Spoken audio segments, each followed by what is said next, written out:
So I started playing rugby in high school.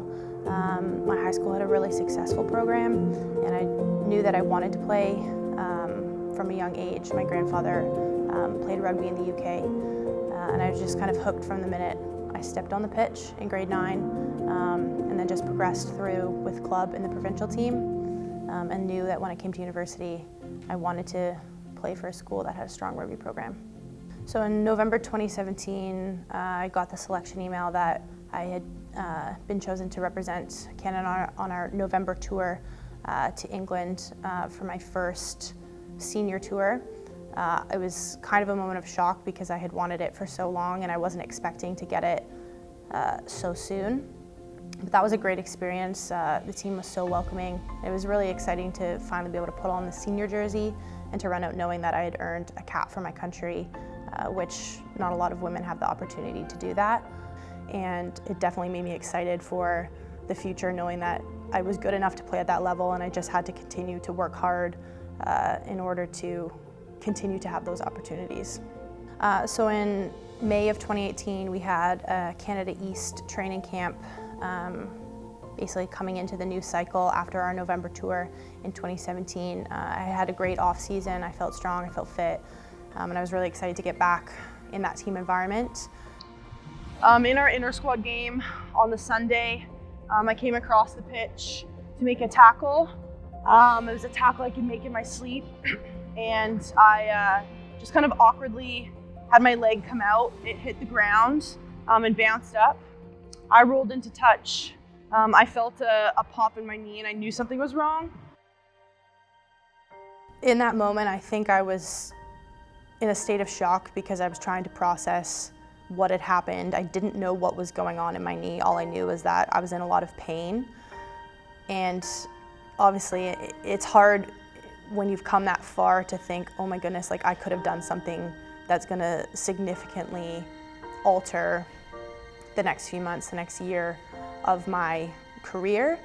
And I think I was just terrified. I was scared because I didn't know what was wrong. I was scared that I was gonna lose all of the opportunities that I had been working so hard for. Continued to tell myself that there was this false hope that nothing was wrong because every sport med that I saw said, you're probably lucky, we're just gonna get the MRI in case.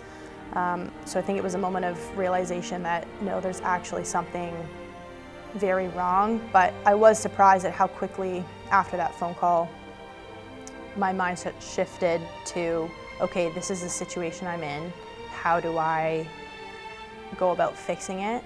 I'm a very methodical person and I wanted a plan, and quite quickly after the news I think I just shifted to let's make a plan to get back, just because that was my coping strategy of knowing that it was going to be a really rough few months ahead of me, but there was going to be a light at the end of the tunnel.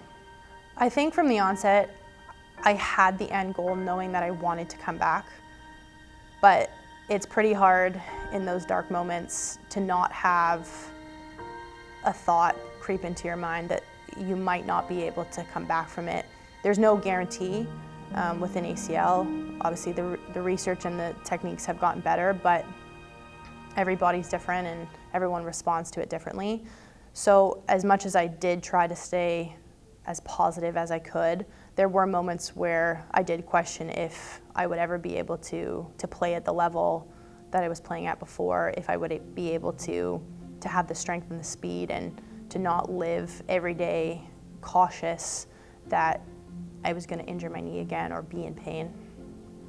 So I had my surgery in June of 2018, and pretty much the second day after surgery I was back in the gym working on upper body and conditioning, doing anything that I could do to maintain the strength that I had going into surgery.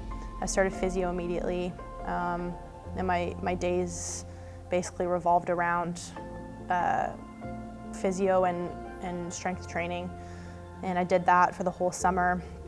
Came back to Queens and it was the same thing, just added in my academic responsibilities, and basically was just checking off the milestones of making sure that I was reaching the standards that I needed to be hitting with the rehab process. and keeping daily tabs on where I was and communicating that with the Queen's Strength and Conditioning, Queen's Athletic Therapy, my therapists at home, my strength at home, and my surgeon, as well as the therapists within the national team program. I had a huge team behind me that were there every step of the way. I had been in communication with the national team, and I knew that if I continued at the track that I was and if I got cleared, they would invite me into May camp.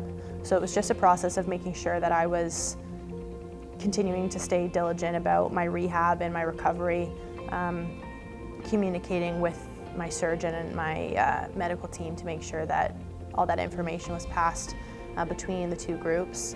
But when I got the email that I had been selected to attend May camp, our top 40 camp, it was a great feeling because I knew that I had put in enough work and that I was good enough to be back in that environment. And it's not easy to do. We took the top 40 players in the country, and I definitely at points was like, I don't belong here. I haven't played in a year with an injury, but the first game back was so exciting. I had played one time before that on Nixon, but it wasn't in a legitimate game. So it was a weird feeling to sit in the team room before that. And then to put the jersey on and walk on, I just had a lot of high fives from my teammates, and that was really exciting because I knew that they had my back. And it was pretty exciting to score that first try of that game. It just took a bit of a weight off my shoulders. Took a deep breath, and I was like, okay, we can do this now. This isn't anything different from what I've done before. And since then, it's been awesome. So for the future, I'm really hoping, and I think our team this year at Queen's is capable of achieving a lot of success, and we're working really hard for that. The goal is to be OUA champions and national champions come November. Personally, I just want to prove to myself that I'm back at the level that I was before I got hurt or better. And with the national team, it's my hope to continue to have success there and be selected to some upcoming tours and have the opportunity to finally pull that jersey on again since 2017.